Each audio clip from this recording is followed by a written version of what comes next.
마지막으로 전 한국디지털정책연구소 김윤명 소장님을 모시고 발제를 청해 듣겠습니다. 힘찬 박수 부탁드립니다.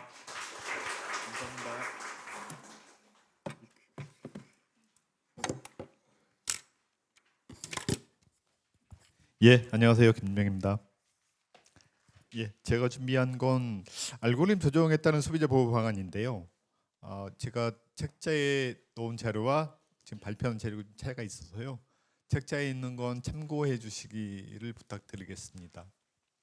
예, 의원님께서 말씀하지 말라 그러시는데요.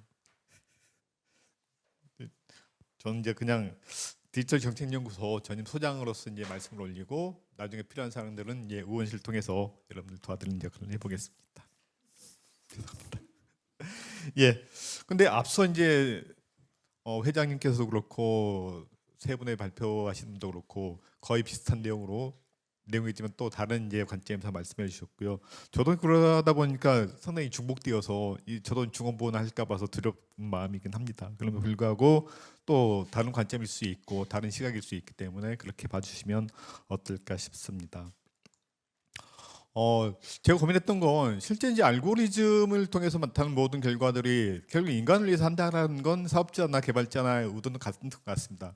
다만 그 의도가 어떻게 반영되느냐는 좀 차이가 있는 것 같고 그 의도가 정말 사업적인 목적으로 이루어지게 된다면 그 결과도 또한 당연히 이제 소비자인 이용자에 대한 어떤 효과나 결과는 소비자의 이익보다는 어떤 사업자 또는 알고리즘 제작자의 이익으로 기속될 수밖에 없는 상황인 것 같습니다. 그게 옳으냐 그러냐. 다만 아까 김은영 박사님도 말씀해 주셨고 네이버의 대법원 판단도 마찬가지로 과연 그게 지나칠 거냐라는 판단을 공정거래위원회의 어떤 입장과 대법원의 입장이 좀 달랐던 것 같습니다. 저는 기본적으로 어떻든 그 결과가 나타나는 것이 적든 작든 소비자 이익을 저해한 것이라고 한다면 그게 규제에 대상으로 포함되는 게 맞지 않겠냐라는 생각을 합니다. 그거는 이제 대법원 판단에 따라서 다를 수 있겠지만 적어도 알고리즘이 가져오는 이익 그리고 알고리즘이 어떻게 작동하는 것인지를 제대로 파악하지 못한다면 그에 대한 판단은 어떤 피해자 이익 또는 소비자 이익으로 갖는 게 어떤 법 논리에 맞지 않을까 싶은 것이죠. 그 원칙하에 제 견해를 말씀드리자면 지금의 어떤 책임은 상당히 공백이 크다라는 생각이 들고 적어도 우리가 환경법 체계 내에서 논의했던 수많은 논란 중에 하나가 사전 어떤 규제 원칙에 대한 부분들이 있었던 것이죠. 그 원칙들이 이제 법에 들어와 있고 어떤 규제적인 기본적인 국제적인 규범 속에서 작동하고 있는 것이라고 한다면 이 원칙이 다시 우리 AI 또는 알고리즘 통해서도 구현된 게 맞지 않을까 싶은 생각이 드는 것이고요. 그래서 사전 예방 원칙이 상당히 불특정적이긴 하지만 적어도 AI의 분야에 한정되어서는 가능성이 있지 않을까 싶은 것이지요. 그게 옳다 그러다가 아니고 그렇게 가는 게 낫겠다 싶은 것입니다. 처음에는 말씀드리겠지만 환경법에서 출발했지만 여전히 이 과학기술이라는 건 AI라는 것도 AI가 갖고 있는 어떤 블랙박스 효과에 따른 그 내용을 알 수 없는 것이라고 한다면 그렇게 방향을 잡는 것이 어떨까 싶습니다. 그래서 이에 대한 접근 사전 예방 원칙이 하나의 어떤 중개 툴이 되지 않을까 싶은 생각이었고 알고리즘 소비용은 크게 두 가지로 볼 수 있을 것 같습니다. 실제 어떤 개발자로서 B2B 유형이 될 수 있을 것이고요. 또 하나는 실제 개발된 서비스를 이용하는 이용자 형태의 B2C가 될 텐데요. 여기서 고민스러운 건 개발자 유형들 두 개라는 거죠. 알고리즘 그 자체를 또는 AI 그 자체가 개발자 또는 사업자에게 제공되거나 또는 그 알고리즘을 이용해서 또 다른 소비 형태의 서비스를 개발하는 이용 사업자 형태가 될 수 있다는 것이죠. 이 둘의 형태를 보게 된다면 물론 개발 사업자가 직접 서비스를 제공할 수도 있고 또는 이용 사업자가 서비스를 제공할 수도 있지만 그 최종적인 이용자 소비자 입장에서는 그걸 어떻게 볼 거냐라는 것이죠. 그에 대해서는 좀 간단하지 않을까 싶은 생각이 들긴 합니다. 왜냐하면 실제 소비자가 B2B든 B2B 형태가 아니든 그건 문제가 되지 않죠. 어떤 B2B 형태로 가든 B2C로 가든 그 개발 사업자든 이용 사업자든 그 이용 사업자가 나타난 결과물이 문제라고 한다면 그 소비자는 그 둘에게 어떤 보상에 대한 어떤 피해에 대한 구제를 요청할 수 있고 그 둘 간의 관계에서 내부적인 어떤 계약 관계, 구상 관계에서 문제를 해결해 나가면 되지 않을까 싶은 것이죠. 그 관점에서 본다면 소비자 피해의 어떤 구제의 형태는 그런 형태라고 한다면 좀 고민을 덜 하지 않을 수도 있지 않을까 싶은 생각이 얼핏 들었고요. 그래서 최종적으로 이제 어떤 이중적인 지위를 갖긴 하지만 그 이중적인 지위 체계를 어떻게 볼 것인지 좀 달리 볼 수도 있겠다 싶은 생각이 들었습니다. 그래서 이런 내용들을 이제 어떻게 할 거냐는데 그 원인에 대한 부분들은 다시 한번 말씀드리고자 한다면 결국은 아까도 말씀드렸고 저도 말씀드리겠지만 이게 알고리즘 자체가 내부에서 또 외부에서 알 수 없는 형태라는 것들이죠. 물론 이제 내부적인 것을 알 수 있는 형태의 화이트박스라고 얘기하지만 설령 화이트박스라고 하더라도 그게 정말 진정한 화이트박스인지는 아무도 모른다라는 것이죠. 기술적 원인도 있고 또 하나는 데이터 자체가 갖고 있는 불투명성, 그 데이터를 가공 처리하는 과정에서 인간이 개입할 수밖에 없기 때문에 그 인간의 의도성이 반영된다고 한다면 그 결과도 당연하게 불확정적으로 나타날 수밖에 없는 것이 아닌가 싶은 것이죠. 그래서 데이터의 불투명성은 결국 사람에 대한 것이기 때문에 그 결과가 어떻든 불투명하게 작동될 수밖에 없지 않겠냐 싶은 것이죠. 또 하나 이제 그런 말이 있는 것이죠. 가베지 인 가베지 아웃. 쓰레기가 들어가면 쓰레기가 나오고 한다는 것입니다. 진정한 데이터, 진정한 정보가 들어가면 또 신뢰성 있는 정보가 들어간다면 신뢰성 있는 정보가 나오겠죠. 지금은 그러한 사항들이 못 된다라는 어떤 신뢰가 약간의 상실이 있는 그런 과정이 아닐까 싶습니다. 그런 부분을 어떻게 극복할 거냐. 이건 기술적인 부분도 물론 있겠지만 이거는 어떤 사람에 대한 또는 기업에 대한 어떤 정책적인 팔리시에 대한 부분이 문제가 되지 않을까 싶기도 합니다. 그러면 그런 결과로 나타나는 게 뭘까? 알고리즘의 어떤 조작, 알고리즘 조정, 수많은 이제 프레임마다 다를 수도 있겠지만 이거는 그 결과로서 나타나는 효과를 보게 되면 네이버가 이제는 이렇게 큰 규모의 어떤 서비스를 하지 못했을 겁니다. 그렇지만 기술이 발전하고 다양한 데이터를 이용함으로써 거대한 플랫폼이 되어가는 것이죠. 그렇게 된다면 그런 플랫폼의 어떤 권력화를 가지게 될 거고 그 권력을 통해서 자사이익을 집중화시킬 수 있고 반복적으로 영구적으로 이끌어낼 수 있지 않을까 싶습니다. 그게 물론 소비자의 입장에서는 조작이 될 수 있겠고 또는 서비스 제공자로서는 조정이 될 수도 있는 것이죠. 그건 이제 관점에서 다를 수 있겠지만 나타난 결과에 따라서 이렇게 볼 수 있는 것이죠. 조작과 조정은 양면성이지만 서로 같다라고 볼 수 있을 것 같습니다. 그 결과로서 나타난 게 수많은 이제 사례가 될 수 있을 텐데요.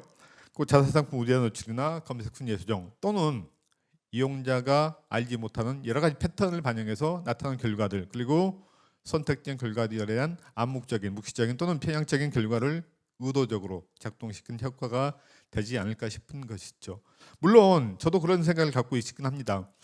어떤 선택을 할 때 상당히 이제 복합적인 걸 고민하다 보면 선택을 못하게 되는 것이고 다양한 것이 제공되면 더 어려운 선택지를 갖게 되기 때문에 과연 이게 알고리즘이 제가 모르는 제 내심적인 의도까지 파악해서 결과를 제공하게 된다면 상당히 이제 고마운 일이긴 합니다.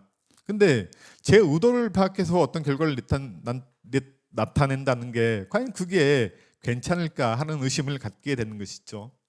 그게 단순하게 어떤 내용에 대한 조작이 아니고 제가 갖고 있는 어떤 사상적인 부분들, 경험적인 부분들 그런 것까지 다 이제 판단해서 나타내게 된다면 과연 그걸 어떻게 볼 수 있을까? 결국 어떤 의존성이 높아질 수밖에 없을 것이고 그 의존성에 따른 어떤 편향적인 형태가 계속적으로 반복되지 않게 싶은 것이죠. 이제 그런 게 어떤 문제, 어떤 무서움이 아닐까 싶은 것입니다. 또 하나 나타나는 건 같은 맥락이긴 하지만 소비자에 대한 부분들, 그러니까 소비자 간의 차별이 나타날 수 있다는 것이죠. 저는 이제 그런 생각을 갖긴 했습니다. 예전에 개별적인 소비자에게, 개별적인 이용자에게 어떤 혜택을 줄 수 없었기 때문에 어떤 집단 간, 단체 간, 또는 영역 간, 또는 지역 간 어떤 차별적인 서비스를 했다고 한다면 뭐 그거는 이제 여러 가지인데 다른 부분이 있기 때문에 어떤 차별적인 요소를 작성할 수도 있겠다라고 생각했고 근데 반면 이게 온라인화되고 디지털화되고 또 AI를 통해서 개별적인 판단, 개별적인 차별적인 서비스나 대우가 가능해지기에 따라서 이게 어떤 집단적인 차별이 아니라고 한다면 과연 이게 차별일까라는 생각을 갖긴 했습니다. 그렇지만 그런 형태도 하나의 차별일 수밖에 없는 부분이죠. 그걸 차별이 아니라고 단정할 수 없는 부분이요.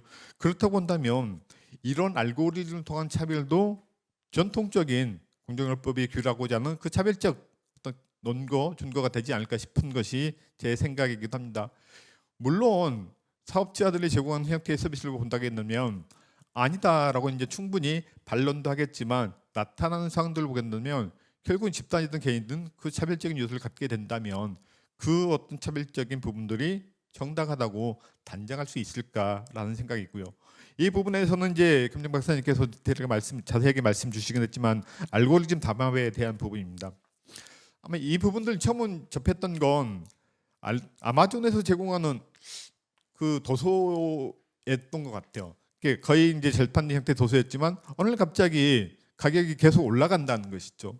그게 이제 내부적인 알고리즘이 잘못 작동한 것이긴 하지만 그게 과연 의도하지 않았던 형태의 결과라고 볼 수 있을 것 같습니다. 개발자는 물론 이제 이런 의도성을 갖고 있지 않았다고 하고 자동적으로 어떤 기계적으로 그 작동했다고 이제 항변할 수도 있겠지만 과연 그게 알고리즘이 정말 의도해서 만들어진 거냐라는 걸 봤을 때 그렇지 않을 거라는 것이죠. 즉 그러한 알고리즘 개발을 할 때 당연히 그 개발자는 어떤 의도를 가지고 했을 것이고 그 의도성이 직접적으로 반영되지 않았다고 하더라도 결과적으로 그러한 결과가 나타났다고 한다면 그 책임을 누가 질 수 있을 거냐라는 것이죠. 지금은 개발자나 사업자분들은 전혀 의도성이 없다. 정말 인과관계를 연결시킬 수 없다라는 그 이유로 어떤 책임을 부인하는 과정으로 한다면 그게 맞을까? 그 위험성에 대한 책임은 누가 질 것이며 그 유형들에 대한 것들은 또 어떻게 가져갈 거냐라는 고민이죠. 결국은 입증 책임이 어렵다는 그 이유만으로 이걸 벗어날 수 있게 하는 게 맞겠냐라는 것이죠. 현상이 반복되고 지속되게 된다면 결국은 어떤 자율적인 형태의 어떤 규제보다는 공적인 영역의 법적인 규제가 될 수밖에 없지 않을까 싶은 것이죠. 이 알고리즘 담합이 물론 입증이 어렵다고 하지만 결국 그 나타난 결과에 대해서 어떻게 볼 것인지에 대한 어떤 규제 기관의 의지가 조금 더 반영돼야 되지 않을까 하는 그런 부분이 들게 되는 것이죠. 이 또 하나는 이 정보의 매직성, 아까 회장님 또는 이제 위원장님 말씀해 주셨던 그런 부분일 것 같습니다. 결국은 이용자가 갖고 있는 어떤 정보와 사업자 개발자가 갖고 있는 정보는 비교할 수 없는 것 같습니다. 알고리즘이 작동하는 그 기술적인 영역에 대해서 설령 알고리즘을 공개한다고 하더라도 이용자인 개인이 그 알고리즘에 대한 이해, 판단, 분석이 불가능할 수밖에 없는 부분이죠. 그러한 정보의 비대칭성, 어떤 기술적인 어떤 이해도의 어떤 차이, 그런 부분에 있어서 한번 보세요. 우리는 이렇습니다. 라고 하더라도 이용자는 그걸 이해할 수 없는 분이죠. 그러한 것 때문에, 그러한 이유 때문에 개발자 서비스 제공자는 알고리즘 책임을 기술적으로 무마시키려는 부분도 있지 않을까 하는 생각이 듭니다. 그래서 정보의 비대칭성은 단순하게 이용자 영역, 소비자 영역에서 판단하기보다는 이걸 이용자 영역의 어떤 전문적인 기관, 기구에서 판단할 수 있는 어떤 제도나 어떤 기능적인 부분 역할이 필요하지 않을까 싶은 것이고요. 아까 강요된 또는 의도된 어떤 동의 체계도 말씀해 주셨는데 그런 것 같습니다. 결국은 알고리즘이 가져가는 형식을 이용자도 소비자도 알기 때문에 그걸 동의하지 않고서는 서비스를 이용할 수 없게 되는 것이죠. 그렇게 되면 당연하게 동의를 할 수밖에 없는 부분이고, 다만 그런 동의가 없이 작동할 수 있을까? 지금의 어떤 약간 규제 체계에서는 불가능한 부분 같고요. 다만 그게 지속적 반복적으로 또 문제가 되게 된다면 공정거래에서 약관에 대한 이 알고리즘 또는 AI 서비스, 플랫폼 서비스를 이용하는 그 약관에서 한 번쯤 다시 들여다볼 필요가 있지 않을까 싶은 것이고, 그렇지만 또 하나는 그렇게 봤을 때 이 이용자가 자신의 정보를 제공함으로써 서비스를 이용하는 과정에서 수많은 데이터를 제공할 텐데 내 데이터를 이용하면서 불구하고 제대로 된 서비스를 이용하지 못하게 된다면 이게 또 맞느냐라는 이제 반론도 제기될 수 있을 것 같습니다. 그런 여러 가지 요인 때문에 과연 제대로 된 어떤 이슈가 이용자 영역에서 될 수 있을까? 이건 이제 뭐 생성 A의 문제일 수도 있겠지만 결국은 소비자가 이용하는 그러한 데이터나 서비스나 모든 부분에서 볼 때 과연 저게 정확한 정보일까라는 의문도 갖게 되는 게, 결국은 서비스 제공자가 제공한 수많은 데이터들 또한 어디에서 가져왔는지 제대로 판단할 수 없다고 한다면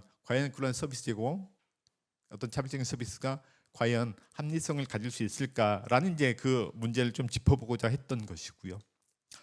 다시 돌아보건데 결국은 AI 개발자나 서비스 제공자 그리고 AI 제조자, 이 다양한 서비스 제공자 또는 제품 제조자에게 있어서 그 책임을 어떻게 물을 것이냐라는 것 같습니다. 근데 제가 봐도 어려워요. 개발자한테 갈 거냐, 서비스 제공자한테 갈 거냐, 단순하게 그걸 합체시켜서 제공한 제조자에게 갈 거냐, 그렇지만 명격한 건 이용자 입장에서 보게 된다면 어떨까라는 것이죠. 단순하게 입증 책임이 전환을 해서 갈 거냐라는 부분도 있지만 그건 맞는 것 같습니다. 이 체계에서 재정물 책임법의 어떤 제도적 논리를 좀 가져온 게 어떨까 싶었습니다. 이후에 재정물 책임 지침이 2023년에 발의됐고 작년에 아마 개정된 것 같은데요. 그러면 AI 형태에 대해서도 재정물 책임의 유형에 포함될 수 있다라는 개정안이 발효된 것이죠. 그렇게 된다면 이 형태는 그게 AI 알고리즘 소프트웨어든 소비자에게 작동했을 때 이 입증 책임이 전환되고 사업자나 서비스 제공자가 자기의 책임이 없다는 걸 입증해야 된다라는 결론에 도달하게 된다면 상당히 어떤 소비자 이익을 구제할 수 있는 어떤 방안이 될 수 있지 않을까 싶은 것이죠. 그게 알고리즘이라고 하더라도 지금은 우리의 어떤 재정물 책임은 무형의 어떤 서비스, 무형의 어떤 제품에 대해서는 적용되지 않는 게 일반적인 원칙입니다. 다만 소프트웨어든 그런 컨텐츠가 하드웨어에 결합되었을 때 또는 인베드된 형태에 있을 때 그런 경우에는 재정물 책임성을 인정할 수도 있겠다라고 하지만 지금은 AI 그 자체, 알고리즘 그 자체에 대해서는 무체물인 또는 무형의 것이기 때문에 적용 가능성이 없게 된다라는 것이죠. 그렇지만 이런 입법의 흐름이 된다면 우리도 재정물 책임법의 어떤 개정이 또 이루어질 가능성이 있을 것 같고요. 그러게 된다면 이러한 알고리즘에 대한 부분들이 적어도 소비자가 또는 이용자가 적극적으로 항변할 수 있는 형태로 입법화되지 않을까 싶습니다. 그리고 그러게 된다면 인과관계 추정은 당연히 또 완화될 수밖에 없는 부분이 아닐까 싶고요. 전통적인 이제 불법의 책임으로 가게 된다면 지금은 이용자가 또는 소비자가 이걸 입증 책임하는 것은 거의 불가능한 시대가 아닐까 싶은 것이기 때문에 이렇게 법리도 현 어떤 기술 체계에 맞춰서 바뀌어가지 않을까 싶습니다. 물론 이제 전통적인 법학을 하시는 분은 상당히 어렵다고 이제 말씀할 수도 있겠지만 그런 흐름에 따라서도 어떤 입법적인 논리 체계도 바뀌어가는 게 맞지 않을까 싶고요. 또 하나는 알고리즘 공개에 대해서 말씀해 주시는데 저는 한 가지 짚고 싶은 건 그겁니다. 기업들이 이제 알고리즘 공개한다고 하더라도 이용자가 알 수 없다라고 얘기하지만 전문적인 기관을 통해서 그 알고리즘 분석해서 과연 그게 어떻게 작동했는지 확인할 수 있을 것 같습니다. 소위 말하는 디지털 포렌식 형태가 될 수 있을 텐데요. 물론 그 전 단계에서 알고리즘을 공개하는 게 맞느냐, 기업의 영업비밀일 텐데 그게 가능할 거냐. 저는 영업비밀이라는 게 공중에게 공개되는 않은 것이고 영업 비밀 보호 의무가 있는 특정 기관, 특정 담당 전문가에게만 공개된다면 그건 영업비밀 공개가 아니라는 것이죠. 그런 절타적인 정당성, 완결성, 무결성을 갖고 알고리즘 공개하게 한다면 그건 이 사업자가 우려하는 그런 공개는 아닐 수 있다는 것이죠. 설령 그런 공개된 또는 그렇게 제공된 알고리즘 악용해서 이게 영리적인 얘기를 취하는 제3자가 있다면 그건 가중처분할 수 있는 어떤 근거를 마련하게 된다면 알고리즘 공개 자체가 갖는 어떤 위험 리스크는 충분히 줄일 수도 있다고 생각되는 것이죠. 이거는 작년에 같이 했던 소비자 시민 모임에서 얘기했던 소비자 권리 지향자의 제정을 제안했던 것이기도 합니다. 그 내용들을 아마 이미 담고 있어서 이거는 넘어가도록 하겠습니다. 그러면서 구체적으로 입법을 어떻게 가져갈 거냐라는 고민을 해봤는데요. 우리는 이제 AI 기본법을 얘기하고 있지만 거기는 솔직히 말해서는 이제 AI 기본에 대한 AI가 갖고 있는 어떤 가치나 이념적인 부분들은 부족한 것 같습니다. 단순하게 어떤 산업적인 신뢰성을 확보할 수 있는 부분에만 담고 있어서 소비자 보호를 어떻게 할 거냐라는 내용도 담길 필요가 있겠고 아울러서 소비자 기본법 체계 내에서도 알고리즘이나 공개 부분을 어떻게 담아갈지 같이 고민하면 좋겠습니다. 그게 어렵다고 한다면 정말 알고리즘 공개라는 특별한 형태의 입법이 필요도 하지 않을까 싶은 생각이 들었고요. 물론 AI 기본법이나 소비자 기본법에서 이 내용을 충분히 커버할 수 있다고 한다면 굳이 3번까지는 갈 필요가 없다라고 생각을 합니다. 결론적으로 말씀드리자고 한다면 알고리즘의 문제는 어떤 기술적인 문제이긴 하지만 그 자체만이 아닌 것 같고 결국은 사람이 개입돼서 해결해야 할 문제라는 것이죠. 단순하게 알고리즘이 사람이 개입하지 않는 형태로 의도됐다는 이유로 그 어떤 책임을 묻지 않게 된다면 결국 기계만이 남아 있고 어떤 책임 주체는 없어져 버리죠. 기계한테 뭘 물을 수 있겠어. 그렇기 때문에 결국은 사람의 문제는 사람이 해결해야 되지 않을까 싶습니다. 그게 알고리즘이 갖고 있는 알고리즘을 추구하는 또는 우리가 AI 모든 부분을 골고루 나누게 한다는 AI 기본사의 어떤 가치이자 철학이 아닐까 싶습니다. 그래서 AI가 정말 진정 우리에게 어떤 소비자에게 손으로 작동하는 그 기술 체계가 되지 단순하게 사업자의 의도성을 갖는 그런 형태로만 작동해서는 안 되지 않을까. 필요하다면 어떤 균형적인 방법의 어떤 가치를 가져야 되지 않을까 싶은 생각이 듭니다. 예, 이 정도 마치겠습니다. 감사합니다. 네, 소중한 발제를 진행해 주신 김윤명 소장님 감사합니다.